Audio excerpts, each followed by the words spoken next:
Oi pessoal, tudo bem? Aqui quem fala com vocês é o advogado Adelmo Dias Ribeiro. Estou aqui para conversar sobre temática previdenciária. Portanto, se você é interessado na temática, siga no vídeo.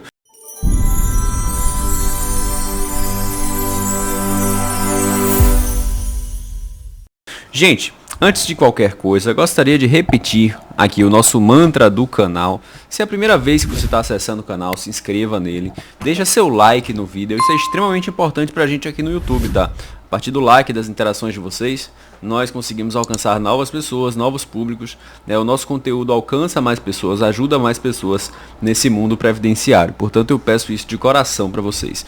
Eu separei aqui alguns questionamentos, né, que vocês trazem aqui para o canal e vou tratá-los nesse vídeo. Eu gostaria de começar tratando sobre, mais uma vez, a diferença entre expedição e migração. Eu vi que algumas pessoas ainda têm dúvida sobre essa temática dentro do assunto das RPVs, né, que é a parte do pagamento das ações previdenciárias, né?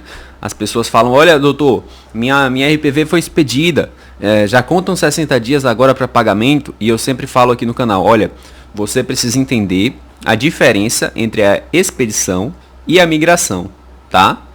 Você vai ter a expedição, que é a geração da RPV. A RPV vai surgir no seu processo, você vai ver ela, um documento, tá? Mas isso não significa que o prazo começou. Antes do prazo começar, o juiz vai intimar as partes para se manifestarem, tá? Então você vai ter esse prazo para se manifestar sobre a RPV que foi expedida. Ou seja, não é a expedição que marca o início da contagem do prazo de 60 dias. A gente sabe que as RPVs, as requisições de pequeno valor, né, que são aquelas modalidades de pagamento para causas com valor inferior a 60 salários mínimos, né, elas são pagas em 60 dias. Mas qual é o início desse prazo, doutor Adelmo? O início desse prazo não é a expedição, é a migração. Migração é o envio, tá? As pessoas não sabem o que é migração. Migração poderia ser simplesmente substituído pelo envio da RPV para o tribunal, né? A partir do momento em que a vara está ali com o seu documento da RPV. Lembrando que a RPV não é emitida pelo INSS, é emitida pela vara. A vara emite a sua RPV, emitiu, expediu. Tá? A vara abre o prazo para vocês se manifestarem, está todo mundo ok com as RPVs. A vara vai, portanto, enviar, vai migrar a RPV para o tribunal. Né? A partir do momento da migração, migrou no dia 1º de outubro. Você vai contar os 60 dias, tá? E são 60 dias corridos, não são 60 dias úteis. E você vai ter ali o seu pagamento, né, que vai se manifestar com a movimentação valor depositado, né, em regra na justiça. É claro que em alguns tribunais a gente tem sistemáticas de pagamento distintas, né? De regra a gente tem ali o envio da RPV para o tribunal, a RPV vai ser cadastrada, vai ser conferida, né? Depois a gente vai ter a RPV aguardando ordem de execução financeira e depois a gente vai ter o valor depositado para pagamento, né? Alguns tribunais vão exigir o alvará do advogado, outros tribunais não. Aí é importante que você saiba o seu tribunal, tá bom? Um outro tema que eu queria conversar com vocês hoje, que é muito recorrente, é o caso do auxílio-doença com atestado médico sem perícia. Tá? A gente sabe que a perícia do INSS é um problema, né? É um problema porque 90% dos casos submetidos à perícia são negados. Quando a gente fala de auxílio-doença, auxílio por incapacidade temporária, tá? É certo, pessoal, que não tem nenhuma informação, nenhum dado sobre isso, tá? Eu estou falando aqui 90%, mas é só uma forma de expressar que grande parte dos casos são negados, tá? Então surge essa opção de você fazer um pedido de auxílio-doença sem passar pela perícia, mas também é um processo que exige muitos cuidados e eu aconselho que você faça com advogado, tá?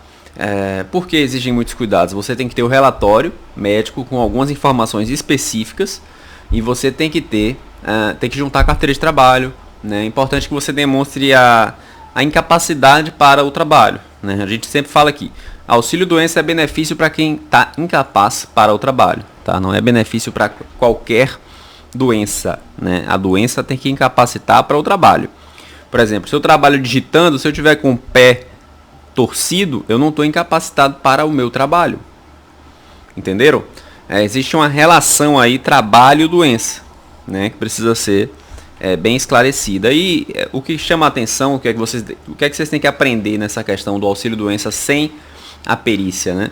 É importante que vocês tenham em mente que o relatório médico deve indicar o CID da doença, né, a doença, a data de início da incapacidade, né, um prazo de recuperação, né? Além disso, o relatório tem que estar devidamente assinado, datado com CRM do médico, possivelmente carimbo, para que ele seja acolhido pelo INSS. É importante que você junte também no pedido do auxílio-doenças sem perícia a carteira de trabalho e faça também uma análise no relatório da relação entre o trabalho e a incapacidade daquele segurado, tá bom?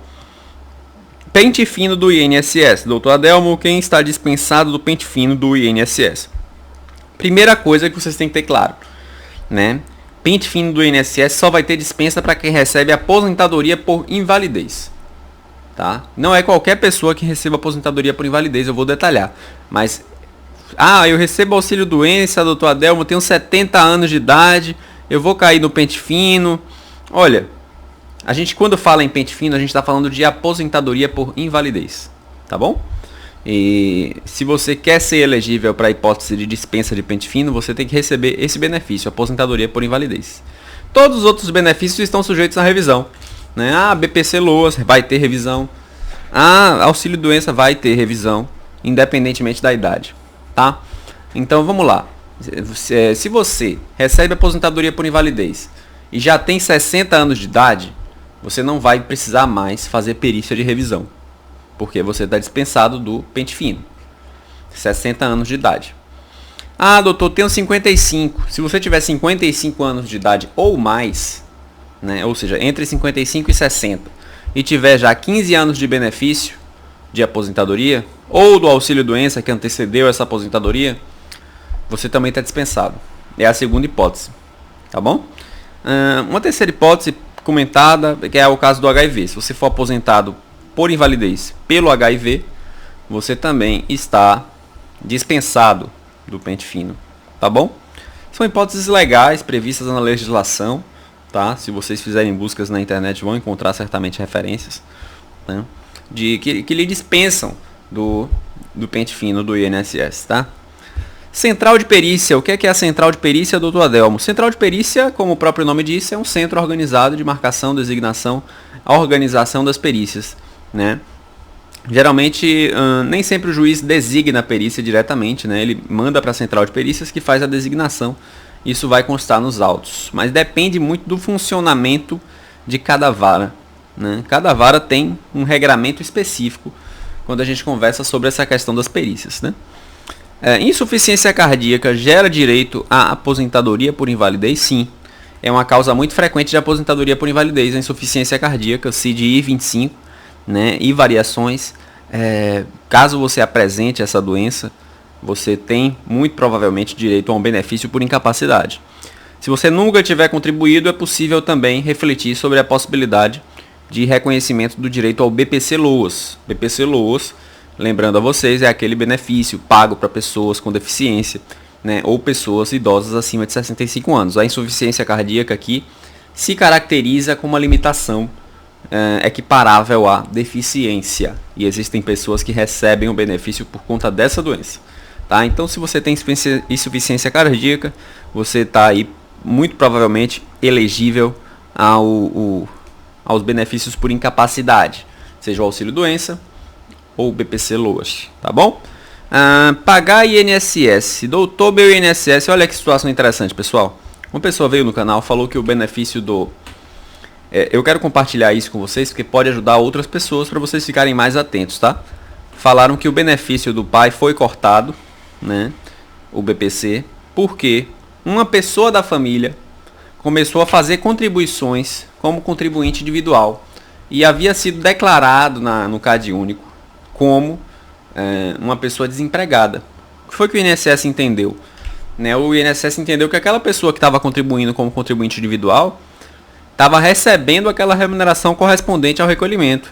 Por exemplo, você recolhe lá R$80, né? O INSS imagina que você esteja recebendo o salário mínimo. Entenderam? Então, por que eu estou falando disso nesse vídeo aqui? Tenham muito cuidado vocês ao verterem contribuições para o INSS, principalmente se você é membro de família que recebe o BPC. Porque o INSS está sempre fazendo pente fino de BPC. Então, se você faz uma contribuição equivocada, né, de um valor por um membro da família que está em CAD único, que é membro de família que recebe BPC, toma cuidado, porque às vezes você recolhe ali para o INSS e você prejudica alguém, né, que está recebendo BPC, pode ser um pai, uma mãe, um parente, né?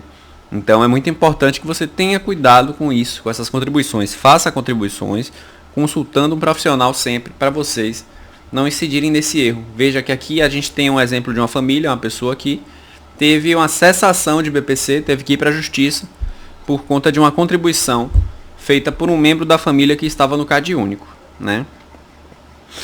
E para terminar aqui, pessoal, eu quero comentar um pouco sobre a importância da curatela no caso do BPC para o autismo.